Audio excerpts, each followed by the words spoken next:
Forest fans, Max Newton here on Talk Forest TV. Hit that like and subscribe button, like, comment and share. Let us know what you think. Just giving you a quick review of Nottingham Forest 1-1 draw away at Bournemouth.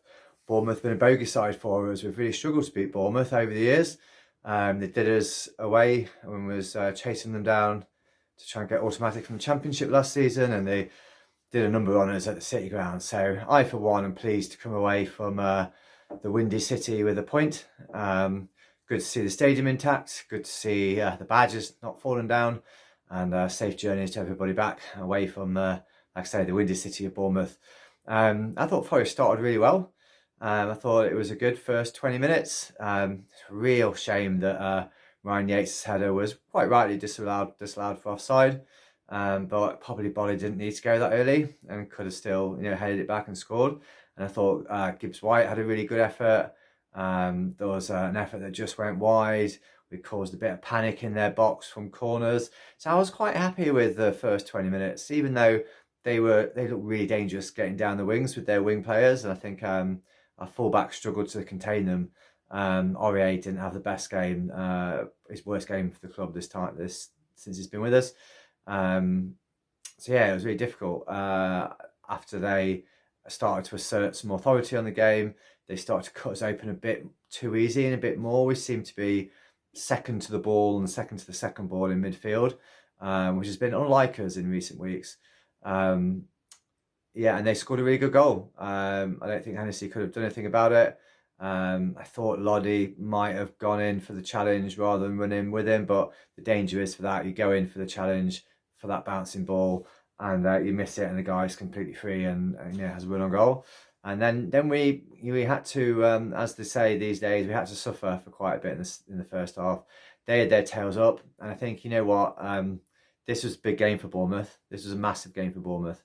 They've had a really bad run since the World Cup. They've lost 4 in a row, I think. They've slipped down into the relegation spots, or today just above the relegation spots. This was the game that they targeted to win. This was the game that Bournemouth had to throw everything at. Their fans, that bizarre thing they do before the second half, with the shouting through the tannoy, was just a bit cringy. And the players, so you could tell they were well up for it. And we just looked a little bit off it. And when they got the goal, they had the momentum. And so it's not surprising. And the reason why they had to throw everything at this game is because their next games coming up, they play the likes of Man City, Arsenal, Newcastle. So they're probably looking at the next 4 or 5 games after this one, thinking where they're going to get any points from, and they have to do something today. So I think the changes after 10 minutes in the second half were the right changes to make. I think there was more changes throughout the game, and we got more and more on the ball as the longer the game went on in the second half. I think Scarpa coming on made a difference, and Scarpa played really well. Played some long cross-field balls to Brennan Johnson. Brennan Johnson had a really good second half, I thought, got more and more into the game and caused them trouble. Gibbs-White had a quiet first half of the second half after being the main man in the first half, being brilliant for Forest in the first half, I thought. But it was Gibbs-White ball to Brennan Johnson, to cross in for Sam Surridge to come in and grab his first goal in the Premier League and against his old club, which was brilliant. And I think Brennan had a really good second half, I thought. And after the goal, I think we looked like we could go and get a second. It's a shame we didn't. There's a few half chances and things that just ran away from us. I think I was really pleased to see Chris Wood sign for Forest, and I still think he could be a really, really good signing for Forest. But he was anonymous today, and I think he was a passenger, and Forest had to carry him. And not only that, I think it threw off the way we play. Because we have been playing with 3 up front, and even if that's Taiwo or Sam Surridge, that the middle man has been still quite dynamic. With lots of pace, and we've been moving forward at pace. And Chris Wood is not that type of player. So I think he hasn't trained with the team. He hasn't played with them before. He's not played a lot for Newcastle, so I think he will only get better. But I think maybe throwing him in today to start might have been a game too early. yeah, who else didn't? Who else played well? Didn't play well. Gibbs White, I thought was excellent, especially first half. Came good again. Second half. Brennan Johnson, great. Joe Wall, I thought had a good game.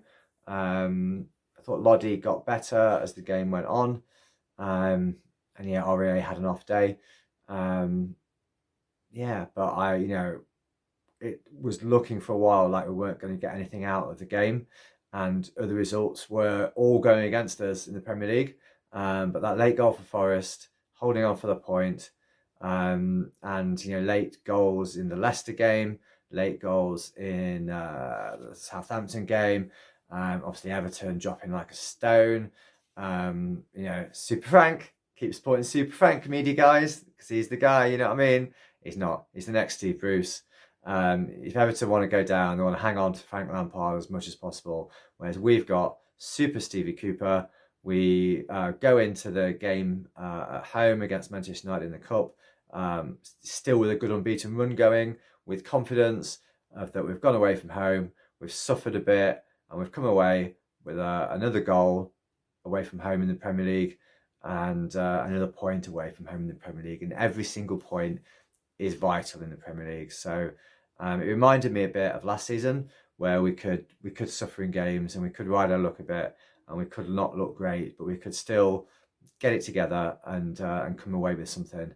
And so that's what happened. So onwards and upwards, safe journey back from the Windy City. All you Forest fans, come on, you Reds.